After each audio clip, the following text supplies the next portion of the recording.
every time you defeat a temptation, scale a difficulty, or regain lost ground from your enemies. And if the fight should be too much for you, your dear Savior stands by with reserves for your relief at a moment's notice.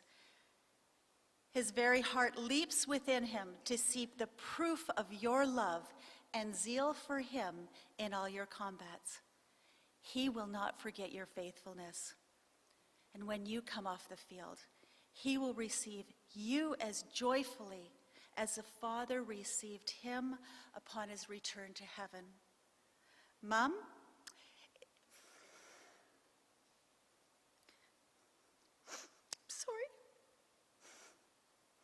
is now on those celestial sidelines, cheering me on, cheering you guys on. And all of you are not alone. And one day I'm going to hear Jesus say to me when I enter, "Well done, my good and faithful servant." I love you, Mom.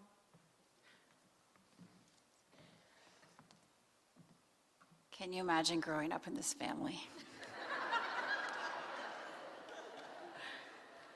Hi, I'm Janice. I'm the youngest of the 5. Mom and Dad didn't agree on much, but what they did agree on was that Mom wanted a city baby, and that was me. They'd had 4 kids in the farm near Fulton, and when our family moved to Streetsville to open the IGA store, Mom wanted a baby to push down Queen Street. Dad agreed, and they got me. While my experience was similar to my siblings in many ways, I always felt I was lavished in extra love because, as Mom always reminded me, my 4 siblings taught me pretty much everything and loved to bring me along whether I should have been there or not. So I grew up with lots of confidence in who I was and to whom I belonged because of Mom. She believed in me. But the greatest legacy Mom left me with is my faith. When someone shared with Mom as a teenager how she could have a personal relationship with Jesus, it changed everything for her. And when I was growing up, if we were meeting someone new, it was not uncommon for Mom to start a conversation about faith. And I'll be honest, I was often mortified that Mom would start talking about God with perfect strangers, until I realized Jesus made all the difference, and she just had to tell people about the best thing that had ever happened to her. So getting God's word into our lives was something Mom made a priority. And from the age of 2 or 3, Mom had me learning Bible verses, just like my siblings. And then I'd trek across the street at Arch Road and in Streetsville to recite them to old Mrs. Norman. And I can still remember most of these verses, starting with A, all we like sheep have gone astray, B, but he was wounded for our transgressions, C, children obey your parents. I had a verse for every letter of the alphabet as a child. It is remarkable that I can still remember them.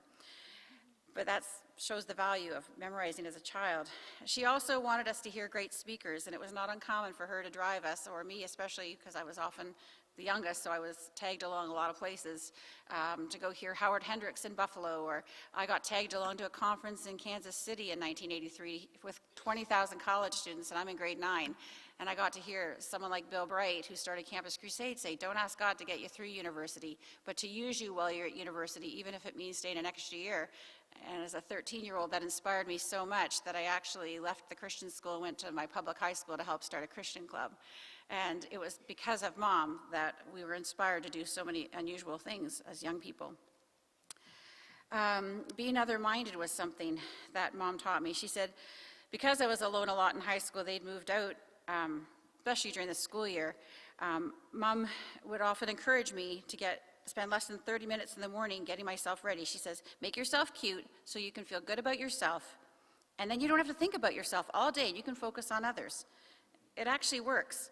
But looking good did matter to Mom. She was the classiest woman I knew, and when I would leave for school, I was always greeted by a mom who was so put together, her hair, makeup, a hug, and a prayer. And she had a sense of style that she was still teaching me. Even last year, she's like, "Janice, you need to pencil in your eyebrows." So she took me to Sephora, and it wasn't Mary Kay, and she's like, "Could you show her how to make them shaped?" So in honor of my mom, I actually did my eyebrows today. She was generous in hospitality, and as they've often talked about, opening their home. So when I ended up meeting my husband, Peter, and I saw how hospitable his family was, I'm like, wow, we can share that. And so over the last many years, we've opened our home at our farm in Langley, BC, to many, many people. So if you ever do come to BC, know that you will be welcomed warmly into any of our 3 sisters that are in Langley, but to our farm, and we have cows and goats and puppies this week, so you're always welcome at Poplar Hill Farm. Mom was my biggest prayer warrior and cheerleader. She lived well, and as Heather said, she taught us how to die well. When I would call my mom every day on my way to work, and even during this journey of cancer, I'm like, how you doing today, Mom? She'd be very positive, and she'd say, you know what? I'm not a wimp. And there are so many people who are far worse off than me, and then she proceeded to find things to thank God for. I'm like, wow, that is exemplary. Never once heard a complaint. And even while she was at her last days, she's like, okay, all right. She was ready to go. So, I call my mom, and I'm going to miss those calls. I'm going to miss my daily nuggets of encouragement and wisdom. She was my biggest cheerleader, my biggest prayer warrior, and I'm going to miss her like crazy. And as a lot of you can testify, she was a life well lived.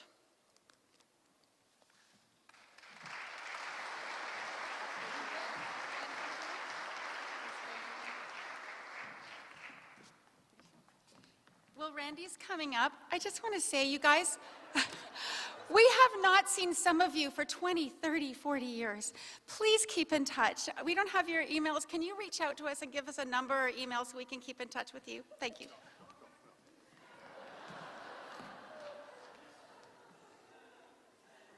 My youngest sister said, imagine growing up in this. Yeah. I was 16, almost 17, I left home, and I kind of felt like I've abandoned my dad. 4 daughters and mom. That's a lot, you know. I mean, I've always been incredibly proud of Dad, and miss him terribly. And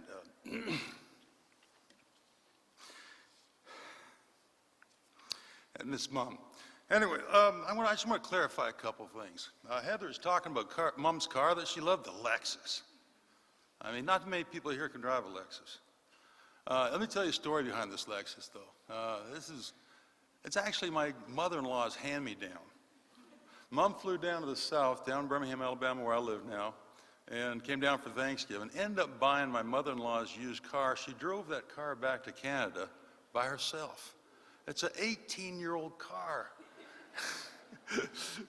But it's a nice Lexus. Anyway, who's talking about papers? Judy, talking about Mom's papers. I met a young lady yesterday who said, Randy, I'm the one who helped her mom with her papers. I said, that's cool. I mean, Mom talked about this. She obviously told me, she says, Randy, I'm getting stuff ready. I'm getting dinner ready. I'm getting lunch ready. So-and-so is coming over to help me with my papers. I mean, how many papers you got?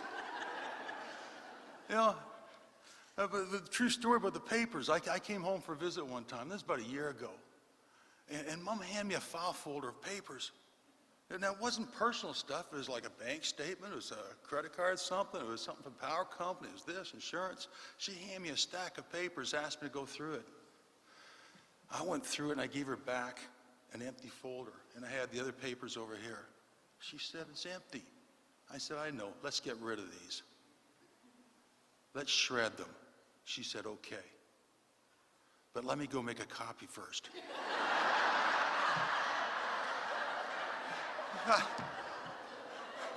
That is the honest truth. I looked at her, and then she started laughing. She couldn't believe what she said. But anyway, you know, I'm not going to repeat all the same stuff. You know, Mom loved everybody. She was everybody's best friend.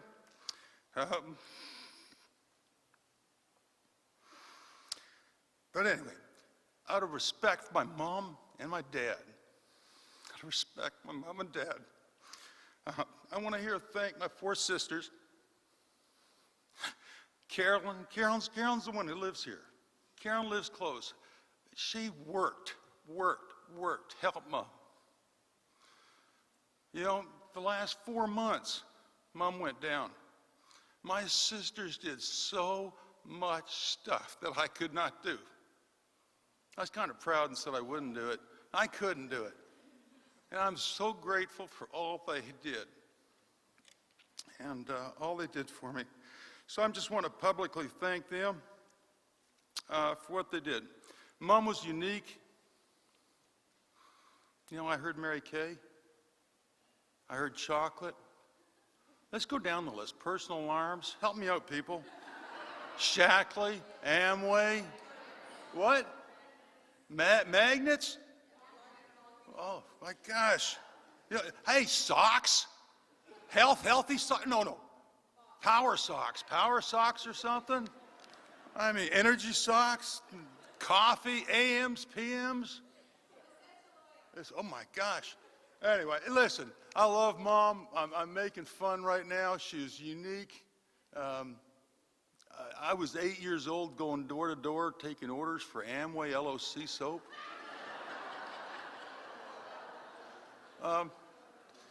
So, you know, yeah, she's pretty special. Listen, I do. It's been so fun to see some people I've not seen in a long, long time.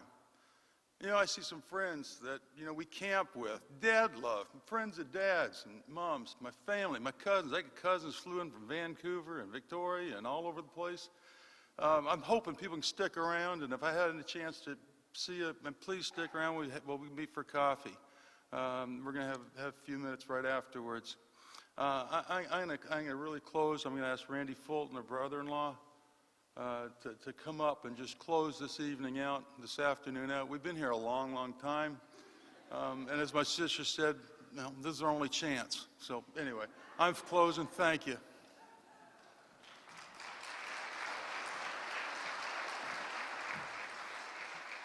So I'm the other Randy, the son-in-law, and I've been told I need to be brief because I know we all have other things to do, and I don't know what more I could say, really, because a lot has been said. But it was just over a year and a half ago that my mother passed away, and sitting here and listening, I heard so many wonderful stories about Margaret, my mother-in-law, and she reminds me so much of my mother. She really loved us, each and every one of us, and really encouraged us, and so did my mother. So they both were filled with God's love, and both filled with His Spirit, His light,